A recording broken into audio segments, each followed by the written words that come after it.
સ્વર્ગના જે દેવતાઓ છે આપણે જોયા નથી, એને તો આપણે અંતરિક્ષમાંથી એવી રીતે યાદ કરીએ ને બધું કરીએ, પણ પૃથ્વીના જે દેવતાઓ છે તે બ્રાહ્મણો છે. એના માટે બહુ સારો શબ્દ છે ધરાસુર. પદ ધરાસુર પદ લસ્યો, ઉર ધરાસુર પદ લસ્યો. ગોસ્વામીજી માનસમાં કહે રઘુલાંછનનો આખો ઇતિહાસ, જેની પાછળ પુરાણની કથા. ઉર ધરાસુર, ધરાસુર એટલે બ્રાહ્મણ, ભૂમિસુર, ભૂસુર, પૃથ્વીના દેવતા ગણાય છે.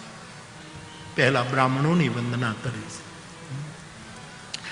એમાં બહુ વ્યાખ્યામાં ન જાવું કે બ્રહ્મને જાણે એ બ્રાહ્મણને આમ કરે. એમાં આપણે પ્રણામ કરો ને બ્રાહ્મણના, એના કોઠામાંથી ક્યારેક આશીર્વાદ નીકળશે ને તો ડૂબતું તરી જશે. મારા બાપ એને પગે લાગે. આ કોઈ બ્રાહ્મણે મને ચિઠ્ઠી નથી લખી કે અમારા માટે બોલજો, હું કાયમ બોલું છું.